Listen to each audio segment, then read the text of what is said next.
don't come up with something soon. You'll be pleased to hear that Blackthorn's started work on the plating. Excellent. 1 down, 2 to go. So, what's next? The helm, of course. For this, we'll be repurposing fallen scrap. Salvage from the ruins?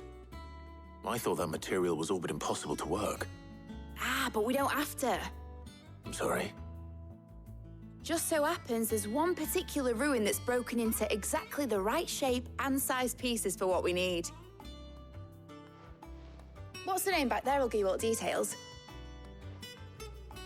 What's her name? Right.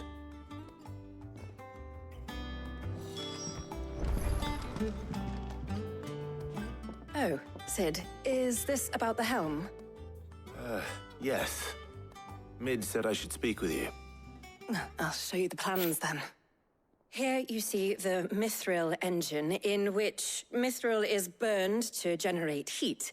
That heat is then harnessed to produce motive force. Excess heat is dealt with by means of the thermal displacement stack, which disperses it into the surrounding air. Now, were we to rely on thermal plating alone to achieve this effect, the rate of excess heat buildup would far exceed the displacement coefficient of the plating. In other words, the reactor would overheat and eventually explode. This is where the helm comes in. It connects to the plating, you see, and serves as a sort of thermal sink to absorb all that excess energy. Our experiments have shown that fallen ceramics are remarkably thermophilic. They can withstand and absorb levels of heat far above anything we are able to make today. And not only that, they're also waterproof and immune to rust, making them the perfect material for our protective hood. Why, if sea or rainwater were to enter the reactor proper, it would vaporize instantly. The forces produced would tear the ship from stern to... You can stop there. I understand. Mid said we might be able to use parts of a fallen ruin. Where would I find it?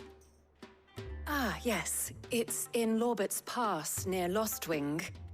The thing is, well, I probably should have arranged to have the pieces we need brought here sooner. You see, a certain unwanted visitor has taken up residence there. It's no longer a matter of just walking in and taking them. It's, going to be considerably more dangerous than that. I see. Then I suppose I'd better deal with this unwanted visitor for you. Would that help? Oh, very much. Thank you, Sid. I'll gather my team and head there right away. We'll meet you outside the ruins.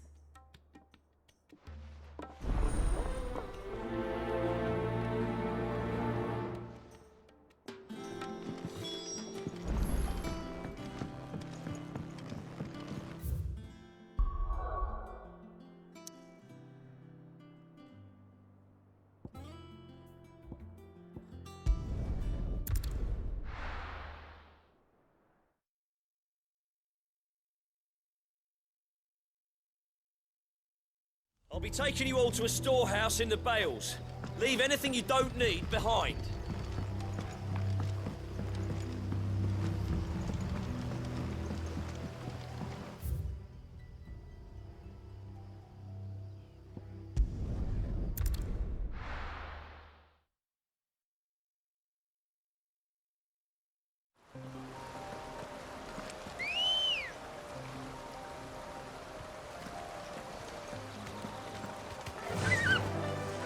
Faster!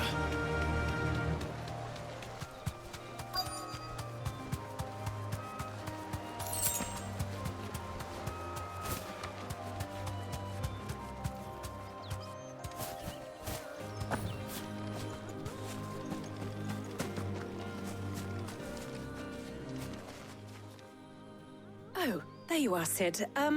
Thanks so much for coming. The, ruins are just over there, as is the creature I told you about, I'd imagine. Would you mind? Of course. I'll be right back.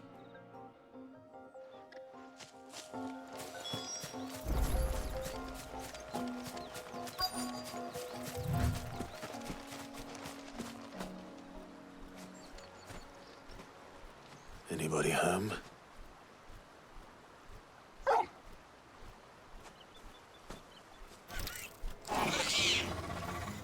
This must be our unwanted visitor. Time to go.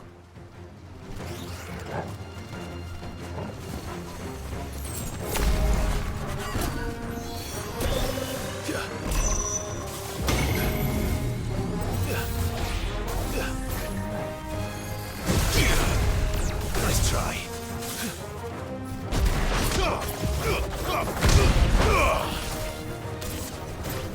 Too slow.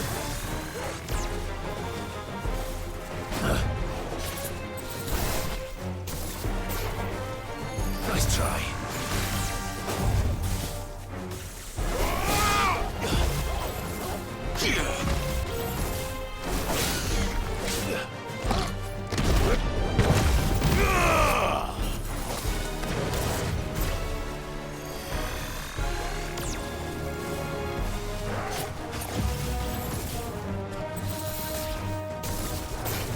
Nice try.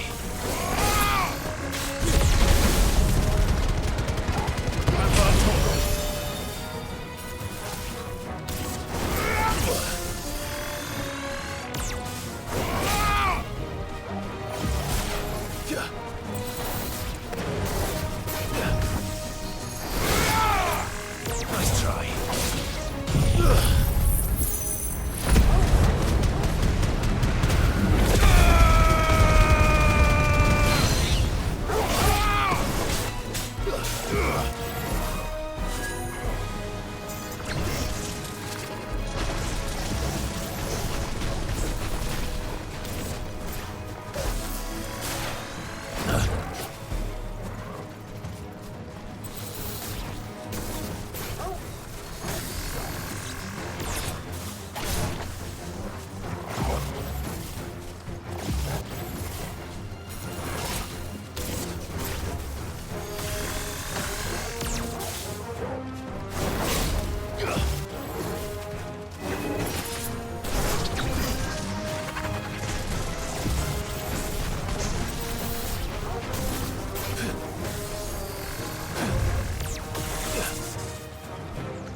Nice try.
The things I do for you, Mid. Sid! Oh, thank goodness you're safe. You shouldn't have any trouble now. Indeed. Well, don't let us keep you. We'll, see that everything is transported safely back to the hideaway. All right. I'll let Mid know you're on your way.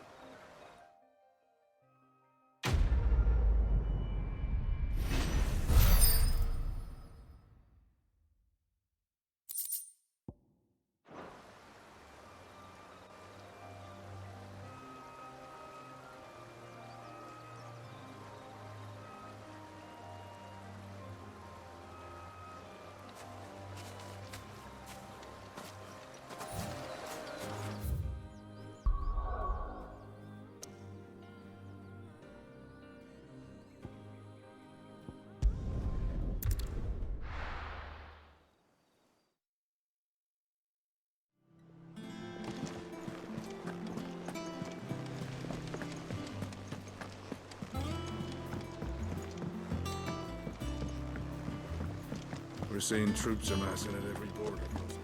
No surprises there. Welcome to the Patron's Whisper. Come to claim your just desserts? You earned this. Come again. I may have more for you.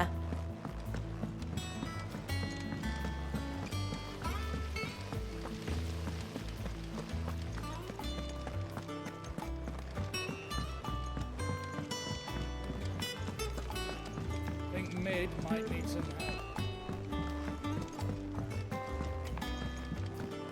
If I don't come up with something soon. Mid. Helena has recovered the material for the helm. She'll be along shortly. Excellent. Another job well done. And just one remaining. Right. Right, the shielding. This one's a bit of a bugger. How so? The plating's enough to stop the engines going pop, but those things will still be spitting out enough fire to set the rest of the ship ablaze. Which is why you need proper shielding. A prison for the dragon's breath that's blazing away inside. I thought a triple thick layer of tempered steel might do it. Or more of the stuff that the Fallen use, but they'd both be too heavy. The helm and the plating are bulky enough as it is. Add any more weight and the whole ship would be at the bottom of the briny before we'd even started. I need something light. But I've racked my brains and I just can't think what would do it. Well, if I were in need of obscure knowledge, I know whose counsel I would seek. Harpocrates. Tomes? Yeah, well, I'd thought of that, obviously. I've got all the details written down here. Can you take this to him, see what he makes of it? Right away.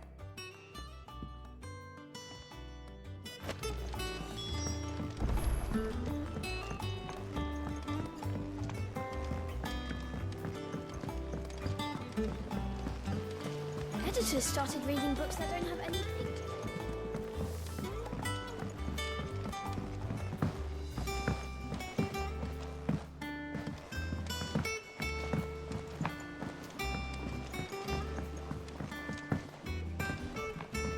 I went up to give some greens to the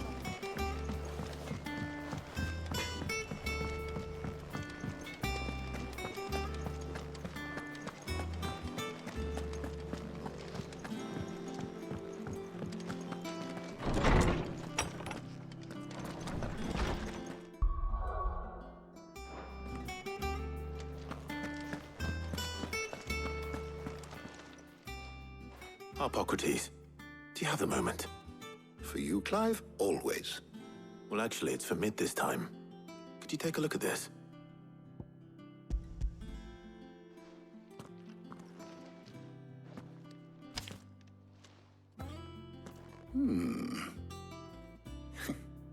Shielding for a mithril engine. Whatever will that girl think of next? And what are these notes around the edges? She has some specific requirements for the materials. The shielding needs to be able to resist extreme heat on the inside, and yet remain cool enough on the outside not to set the ship alight, while also being light enough not to sink it.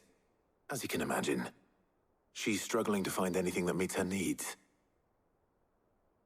I see. I wondered if you might know of a solution, or if you might be able to search the records for one. Perhaps it is not a different material she requires, but a different approach. What do you mean? Consider the lake we have made our home. Its blighted waters eat away far more quickly than fresh water or even brine, at timber and steel alike. And yet, we have made a home here from those very materials nonetheless. We have. But Bardolph must varnish every board twice over to keep it from rotting. And Obelus complains that without a constant supply of pitch. I see. Early Gregorian histories speak of a preparation known as moon dew. It is said to be able to resist even the most ferocious flames. Before the dragoons tamed the worms and wyverns of the realm, nobles would daub their castle walls with it in order to guard against dragonfire. So if we could recreate it... It might be applied to some material or other in order to provide the protection Mid requires. As to how best to apply it and to what material, perhaps Bardolph and Obolus might be of assistance.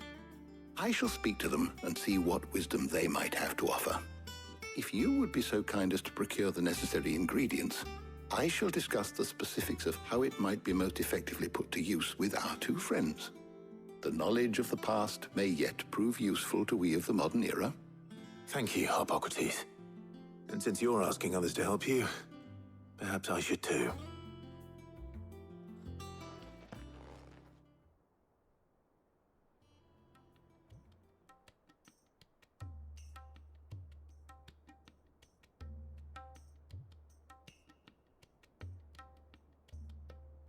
So you need a hand, do you?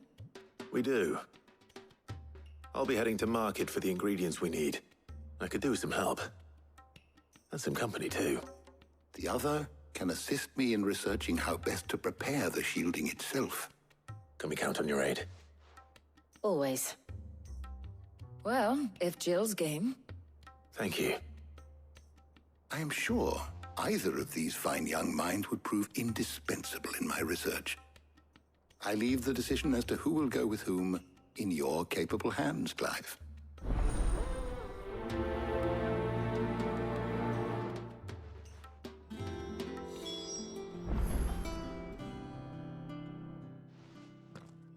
So, Clive, have you made your decision?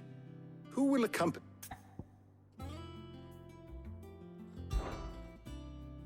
Very well. So then, what do we need to find? I have taken the liberty of preparing a list. Here. White chocobo eggs. Pepio nuts. Are you sure this list is right? Everything on here seems very edible. I would have thought the ingredients would be a little more exotic. Though these items may seem mundane, they have potent effects that are rarely exploited, effects for which they were once highly prized. So much so, in fact, that they were harvested almost to extinction, hence moon dews having fallen from favor. Now, of course, they can be obtained with ease. You should be able to find everything you need at the market in Northreach. Is that so? I've been meaning to visit Northreach anyway. I'll set out now. Join me there when you're ready. I will. Until then. You two enjoy yourselves. You too, Talia.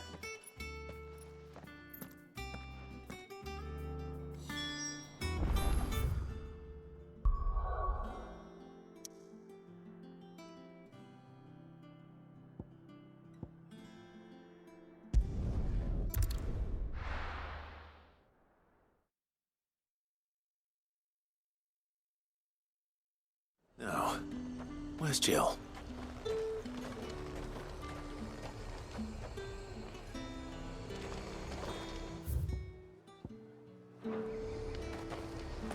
Keep them pilchards nice and chilled. I won't have... Are those Pepio nuts? How goes the hunt for ingredients? I've only just started. I'm sure everything we need is somewhere amongst all these stalls, though. Why don't we split up and see? We'll take a couple of ingredients each. All right. What am I looking for? How about you look for the Pepio nuts and some garlic? I'll find the other things we need. We can meet by the gate when we're finished.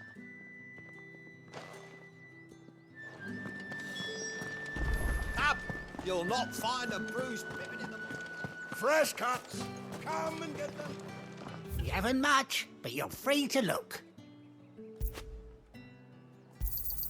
I hope it's to your liking.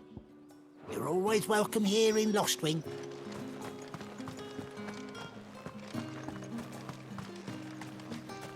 How the hell is anyone...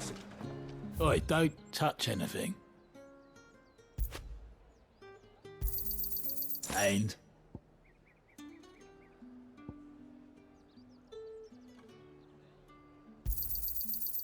if that's what you want. And... That's everything. Let's see how Jill's getting on.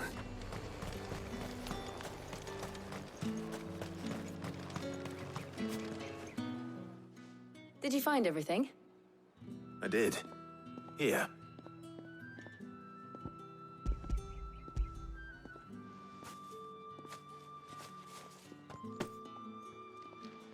Garlic and pepio nuts. Perfect. Now all that remains is for Harpocrates to somehow turn all this into what Mid needs to keep her engine cool.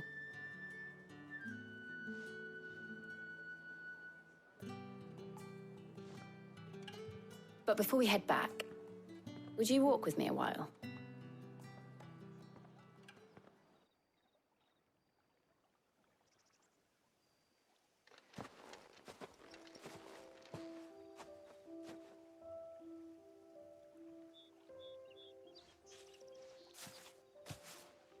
Thank you for asking me to help you today.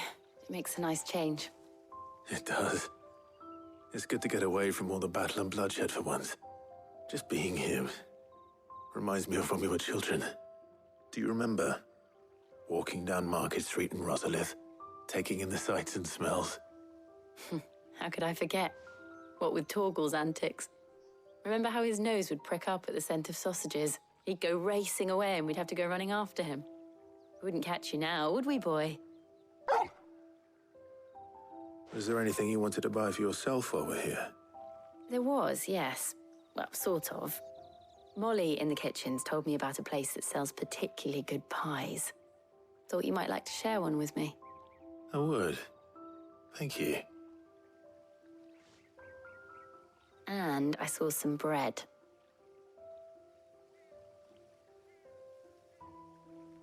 Big white cobs like the baker back in Rosalith used to make. What do you think? I thought we might get some soup to dip it in. But then I tried a slice of the butcher's dry-cured ham and it was just... oh. You all right? Sorry. It's just... you're right. I really do feel like a child again being here with you.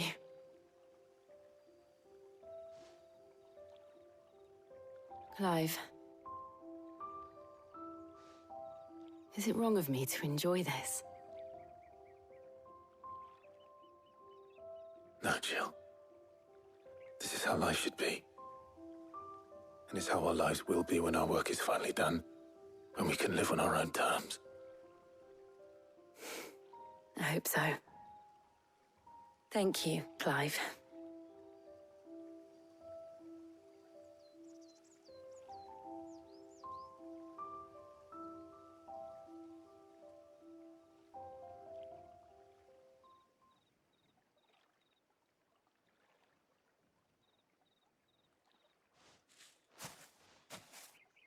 Well, I suppose we better be getting back.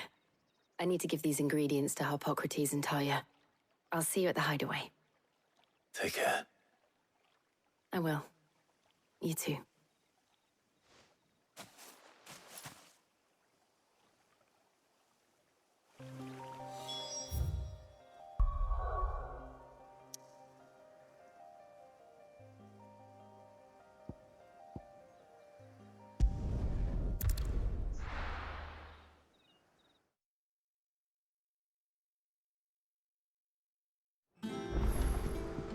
I wonder how Harpocrates is getting on with the moon dew.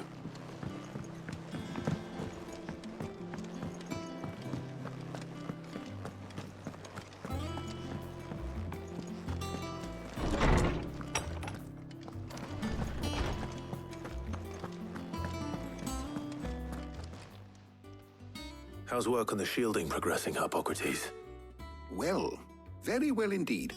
And thanks in no small part to your kind assistance. I was just explaining to Talia how we might best go about preparing the moon dew. And now that we have all the ingredients, we may begin. You can count on me. I've mixed more than a few mysterious concoctions in my time. I'm sure you have. What about the shielding itself? Work is underway, under the watchful eyes of Bardolph and Obolus. Apparently, it'll be ready soon. Thank you. All of you. Right then.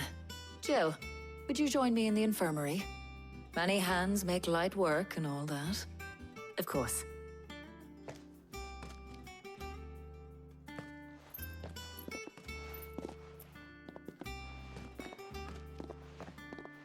Oh, and Clive, thank you. It was nice just being with you.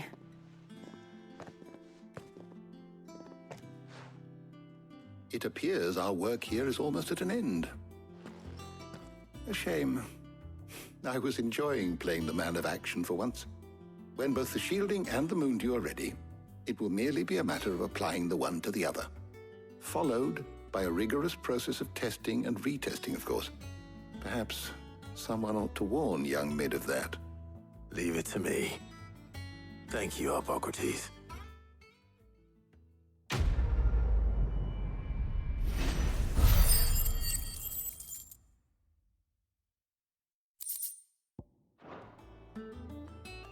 Well, I better go and give Mid the good news then.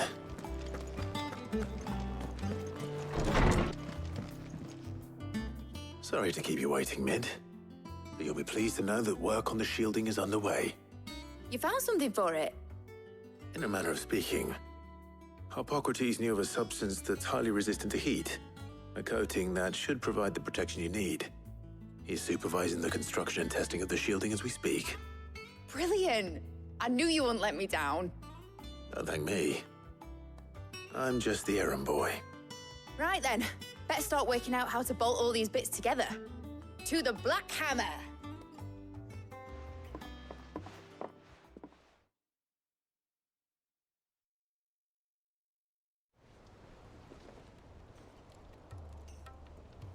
You know, when I got into the smithing game, I thought I'd be making swords and shields, not thermal bleeding didgeridoo-dahs. Displacement stacks. Same difference. Whatever you call it, I ain't putting it together in here. It's cramped enough as it is. Let's take this outside. Mid, you get all the parts lined up on the deck. I'll take care of the rest. On my way! Oh, and bring me the biggest hammer you can find. This is gonna require some precision walloping.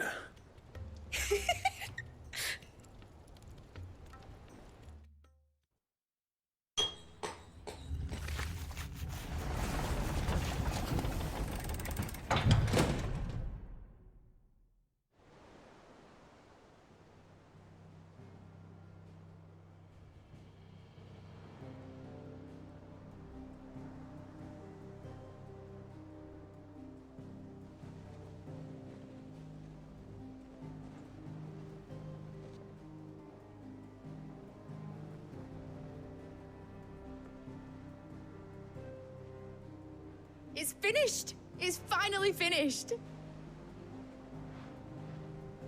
Thank fuck for that. I'll be feeling my hammer arm for weeks.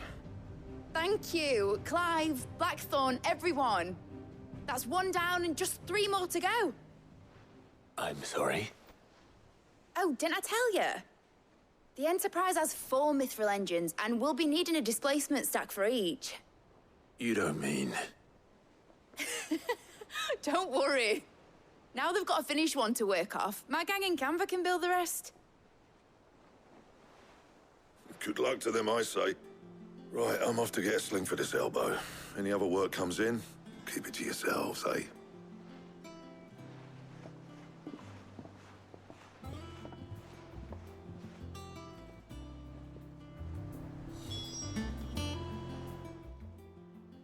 What's the matter? Nothing. Just daydreaming.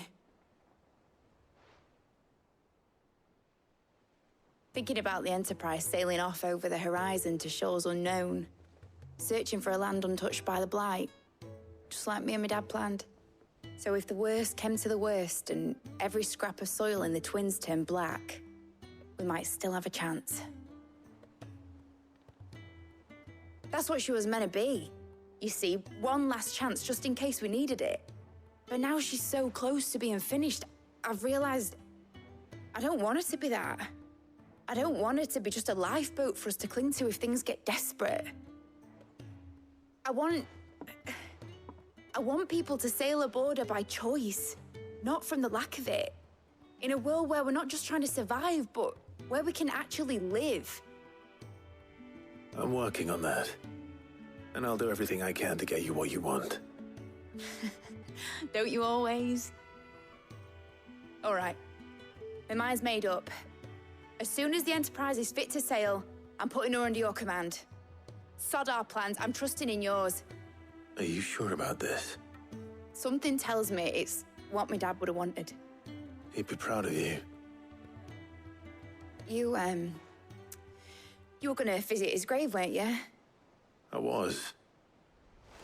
And you can come too, now that your little project is finished. Right. There's just one thing I need to finish up first. Won't be a mo. All right. I'll let Otto know you're coming. Meet us in the mess when you're ready. Aye, aye, Captain.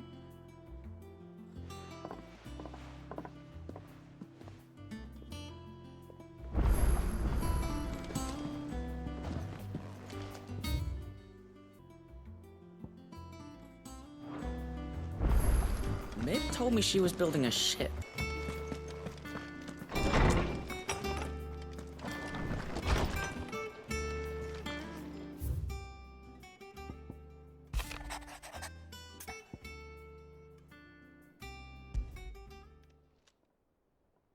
Hopefully it's nothing.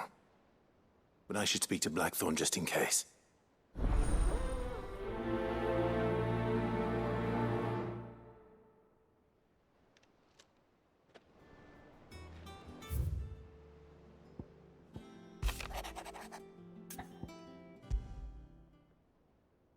What could be wrong with Torgor?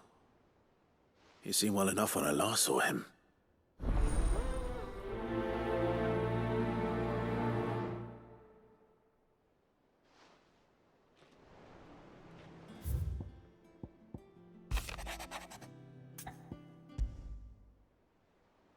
Trouble with the ledgers.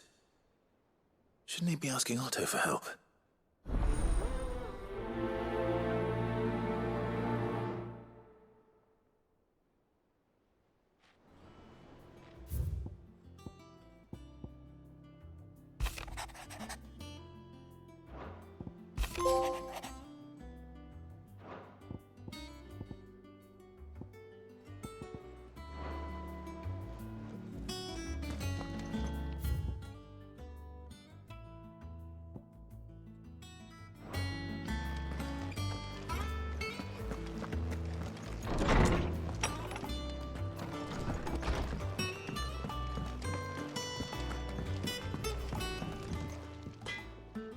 Blackthorn, do you have a moment?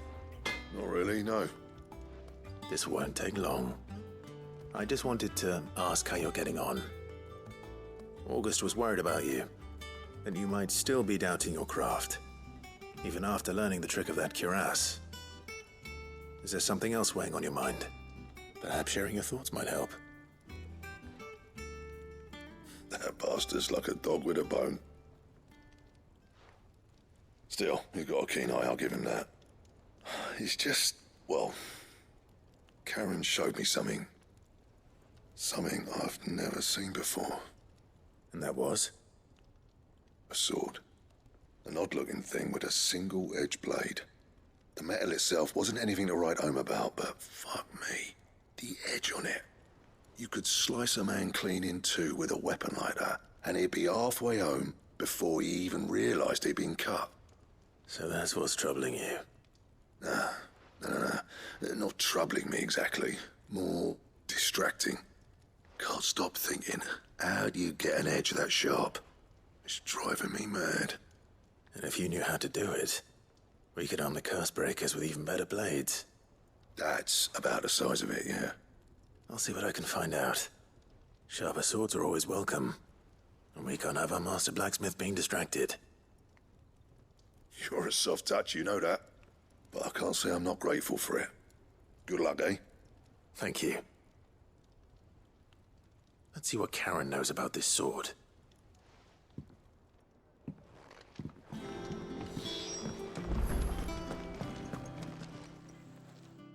I got your note.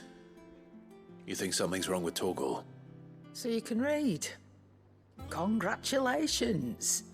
But I didn't say I were wrong with him. I said something weren't right. He's not been eating me treats. He used to love cracking the bones from Molly's boiled brown, but now he won't so much as look at them. Didn't like him, which is why I'm of a mind that his mind's on something else. You've not been working him too hard, have you? No harder than usual. Is that it, boy? Do you need a rest? What was it you said he was? A frost wolf? That's what the lawsman seems to think. Then maybe this all has something to do with whatever it is that's woken inside him.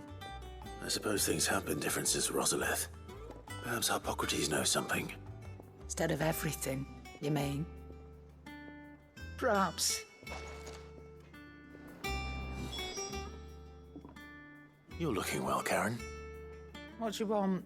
Out with it. I want to know about the sword you showed Blackthorn. Single-edged and extremely sharp.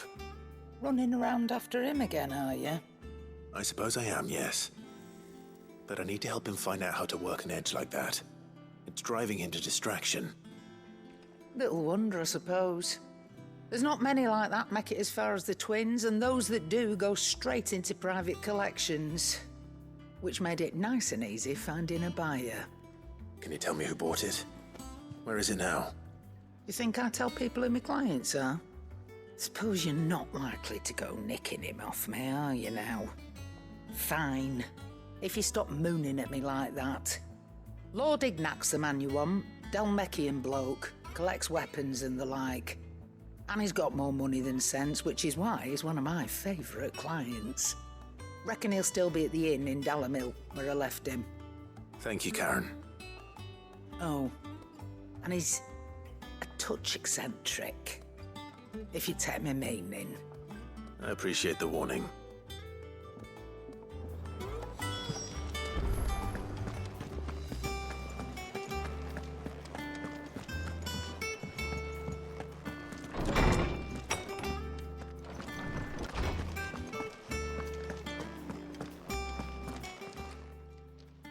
Lawsman, I need to ask you about Torgal.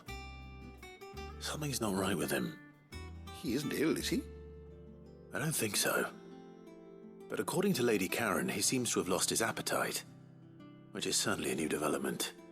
She says he's hardly been touching his bones of late, and she believes it may have something to do with what happened at Rosalith Castle. I rather think she might be right, though not about his appetite. All canids are instinctively inclined to crack open bones for the rich marrow that resides within, and I see no reason why a frost wolf should be any different. Accordingly, I suspect it is not a lack of appetite that afflicts Torgal, but a surfeit of it. If we assume that his newfound magics require additional nourishment to sustain, it may well be that the bones Lady Karen is accustomed to providing are no longer sufficient. Frost wolves, after all, habitually prey upon far larger animals, whose bones may yield altogether different nutrients. As to where one might find a suitable substitute, some antelopes that graze the meadows of eastern Rosaria have been known to grow to a size more than double that of their lesser cousins. I don't recall ever seeing any that large. And little wonder. The oldest and largest such creatures rarely leave the safety of the highlands for fear of predators. The last elder antelope sighting I recall hearing about took place near Cressida, and that was long before the village was abandoned. Even so, it seems like a good place to start. Good hunting, Clive.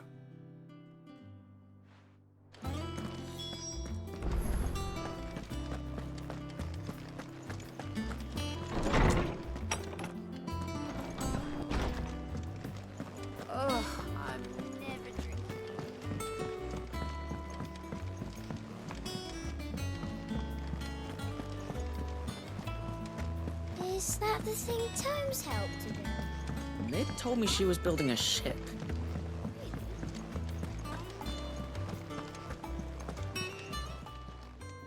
How may I help you today, Clive? Off you go then.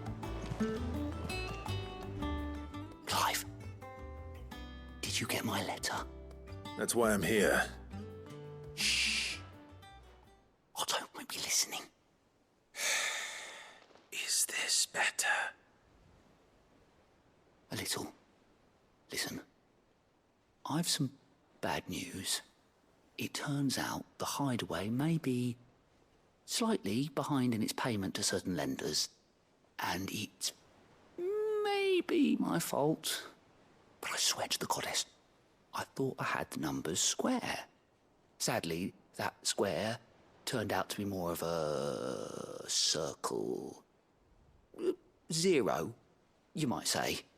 I can straighten it out, I swear, but it's gonna take some time, and I'm gonna need help keeping it from Otto.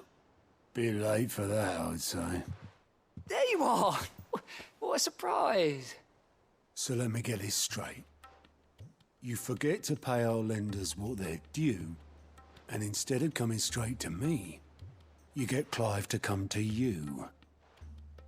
And I hope he'll dig you out of the hole you've dug for yourself. Clive, the man in charge of the place you've been cheerfully trying to bankrupt. And you thought this was a cunning plan. Why? Well, who needs paying? Oh, just Martha. And the dame. And, well, Lady Karen. But only 500 talents. We owe 3 of our most trusted friends 5 million gil. Each. 5 million each. They lent us the bulk of the money we used to rebuild the hideaway, you see, and, well, I must have made some sort of oversight. Those ledgers were my responsibility, and it was my decision to entrust them to you. This is my fault. Do we have that much to hand? I can always ask my uncle. No, we don't. And no, you won't. We've lightened Lord Rosfield's purse enough. After the king's ransom we had off him, he deserves better than to see our begging bowl. Besides, we'll need to learn to stand on our own if we're gonna make this work. All right. But that doesn't mean you have to shoulder the burden yourself. Is there anything I can do to help? There might be. How'd you fancy taking these to Martha and the dame? Rocks. Rocks, he says. Worth 1,000 talents apiece, these are. A little something Sid and I set aside for when times got lean. And I reckon 15 million in overdue debt probably qualifies. I just hope our associates' eyes are a bit more discerning than yours. I'm sure there will be. Should be me making the rounds, really. But you know... I know. Which is why I don't mind going in your place. Go. Do you know why I only gave Master Clive here 2 star rubies?